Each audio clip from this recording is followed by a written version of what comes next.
Hello again. I'm here to answer a question and contribute my own little discussion to the creation celebration this weekend. And the question that I want to address is a question that I hear a lot of theistic evolutionists talk about. And it's obviously, in my mind, a big misunderstanding. Let's just call it that. Because they're saying one thing, and I'm pretty sure they don't mean what it sounds like. So I'll give them that benefit of the doubt. We have a failure to communicate. So an example of this claim comes from this book here, How I Changed My Mind About Evolution. This is one of the many resources that have been generated from the BioLogos organization that promotes theistic evolution to evangelicals. This is a collection of testimonies of people who are evangelical Christians who have decided that evolution is God's mechanism of creation, and have decided that the creation stories of Genesis 1 through 11 are not actually intended to be taken as history. Now, I'm not going to deal with how they do this. I don't want to talk about I don't want to question their Christian commitments, anything like that.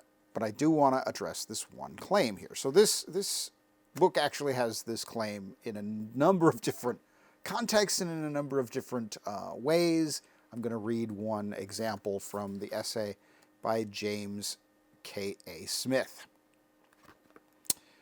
where he's talking about his journey and how he came to think about evolution and creation. And he mentions reading Ron Number's book, The Creationists. This book, The Creationists, The Evolution of Scientific Creationism. And he says, quote, "In this meticulous history, Numbers demonstrates the utter novelty of young earth creationism as a biblical hermeneutic." Okay. Utter novelty. In other words, according to Smith, and according to Numbers here in the Creationists, the idea of a young earth creationist world didn't exist. It was gone. People were old earth creationists or whatever prior to the work of George McCready Price in the early 20th century, which sort of revived interest in the ideas of flood geology and young earth creationism. And Smith here argues that this is totally novel, at least my reading of what he actually says there, the utter novelty of young earth creationism as a biblical hermeneutic. In other words, prior to the 20th century, nobody believed in young earth creationism. At least that's how I read it. That's wildly incorrect. It's just wildly incorrect. Now, I could walk you through the church fathers and so forth and try to show you from the church fathers exactly why this is not correct. But I thought, let's use the Core Academy library and the resources available to us. So, I've got some examples, physical examples. This is not a pack of cigarettes. No, it is actually a book. Believe it or not, this book was published in 1640, and it exemplifies a trend that was pretty hot in the early modern world of the birth of science. And this is trying to understand Noah's Ark. So you see, there it is, there's Noah's Ark, Noah's architecture. So what it's called, it's written by a guy named Drexelius, published in 1640. And as I said, it's all in Latin. And as I said, it is an example of a genre that was very common at the time, where early modern scholars were taking what was written in the scripture and trying to understand it in their changing world. Their world was changing pretty dramatically, right? So they're living through the age of exploration as Western Europeans are becoming acquainted with the vastness of the globe and the people on it and the creatures on it. And so they're asking pretty good questions like, how do you get creatures to continents that are separated from Mount Ararat by open ocean. How is that possible, right? Because if you're thinking there was a real flood, then Noah's Ark would land and animals would disperse, and it's easy to imagine them dispersing across the old world because Asia, Africa, and Europe are all connected by land. But how do you get them to North America and South America? Those kinds of questions. And so you have books like this which are addressing these kinds of questions. How many animals could fit on the ark? How was it provisioned and so forth? This was as I say, a common genre during this early modern period because people read the Bible like I do as a young earth creationist. They're looking at these stories in Genesis as being things that really happened. And so when they come across evidence that seems to be hard to understand, how do you get animals across the ocean? They want to know. How do you fit all these animals on the ark? They want to know because they're reading it like a modern young earth creationist would read it. Another example from our archives. Ooh, this one's a bigger book. This one, published in 1684. Try not to destroy it as I show it to you. This is The Sacred Theory of the Earth. This may be familiar to some of you watching. Hello. Some of you watching. This is Thomas Burnet's book that is attempting to synthesize everything that was known about fossils and geology and the flood and Genesis and eventually the end conflagration that would destroy the earth in God's judgment. It wasn't particularly good science, but it did inspire an entire generation of people to sort of look more deeply into this, mainly because they noticed there were lots of problems in Burnett's work. So there was this effort to sort of correct it, update it, and so you get these new theories of the earth, and eventually people just start doing geology itself and not necessarily worrying about how it fits into the larger theory of the earth as Burnett would describe it. Now, I'm sure some scholars are thinking, I guess if there are any watching this, they might be saying, well, it's not fair.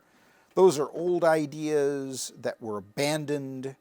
They were tested at the origin of modern science, and they were proven incorrect and inadequate. Much like the idea of the Earth being at the center of the universe was shown to be wrong by Galileo. So too, the recent creation and all those Bible ideas, those Bible stories were shown to be not actually true history over this period of time during the development of science, such that by the time Darwin comes on the scene, nobody's a creationist anymore. Also, not correct. In fact, it's quite the real history is quite different. And to give you an example of that, I have here a book published in 1675 by John Wilkins. This is John Wilkins' Principles and Duties of Natural Religion. This was published actually posthumously. Wilkins was one of the founders of the Royal Society, which is one of the oldest continuously existing scientific societies in the world. And this book lays out a series of ideas here where he is trying to derive what he calls this natural religion, the idea that we could, without using the Bible and special revelation, still derive the basic ideas of Christianity and Christian morality simply by observing history or the natural world. This also exemplifies an important trend in early modern scholarship, and that is this idea that we need to throw off ancient authority. So medieval scholars were all obsessed with with ancient authority. They would publish not their own works necessarily, but they would publish commentaries on ancient authors, Aristotle, Plato, Galen was a big one. And so works of medieval scholarship focused on, talking about what the ancients knew, because they looked up to them as having this great knowledge that had been lost. And then how their own observations might relate to that. So when the Reformation comes along and when the scientific revolution comes along, it becomes quite trendy and fashionable to throw out these ancient authorities and try to reconstruct knowledge without relying on that ancient authority, right? And in England, of course, it had a practical motive, because the Royal Society is coming about at the same time, roughly, as the English Civil War. So you have parliamentarians and loyalists, and you've got people who wanted to reform the church versus the sort of people who wanted to maintain the Anglican Church. So there was a lot of conflict, and people, if you're going to do science, they didn't want to have all these battles break out in their scientific meetings. So they decided, we're only going to focus on what we can demonstrate, what we can all see and agree that this is what's happening. And so they adopted a slogan, nullius in verba, which means don't take anybody's word for it. And so enshrined in the very foundation of what we know as modern science is this attitude that you can't just take the Bible's word for it. You can't just accept the ancient testimony. You have to test it.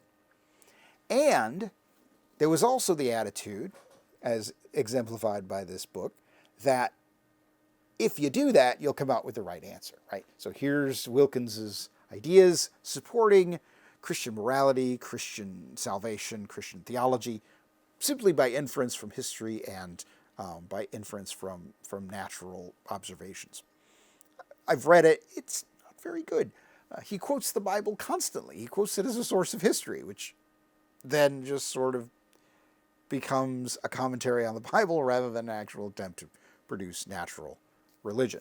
But from natural religion movement comes the natural theology movement, which is basically encouraging the separation of science and faith in order to generate support for faith, which then gives us an easy way to sort of conveniently set aside, well, I'm looking at this rock record here, I'm looking at these rock layers, and I don't know how to make that make sense with the flood, so we'll just put aside the flood for now, figure it out later, keep doing our science. So it comes as no surprise then that you have Darwin sort of showing up in 1859 with Origin of Species. He says, I'm not interested in reconciling this with the Bible or with creationist ideas. And that's true, because that's been the attitude all along in science. We don't worry about that.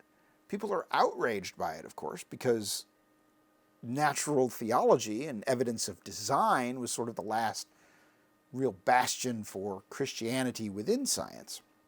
And here Darwin was providing this idea that you don't even need God to explain the exquisite design of creatures.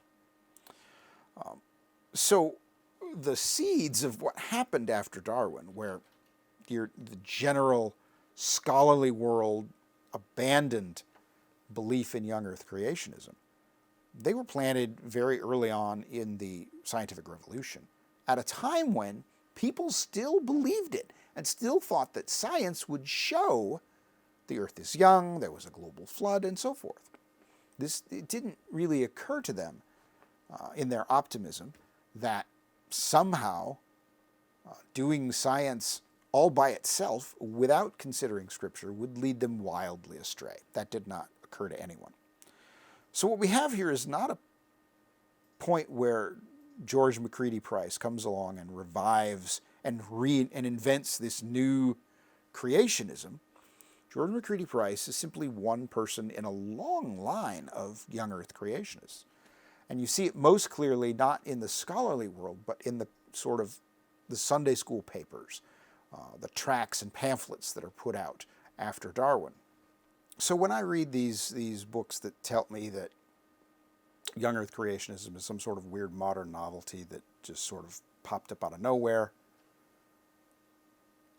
I just sort of shake my head and think that's not right. That's just not right. They must mean something else. So I'm going to be generous and think they must have something else in mind than simply saying that nobody was a young Earth creationist until 1901, when the 20th century began. So that's my contribution. I hope you enjoyed it. If you'd like to learn more about this, we have lots of resources. Send us an email and we'll connect you. Thanks for watching.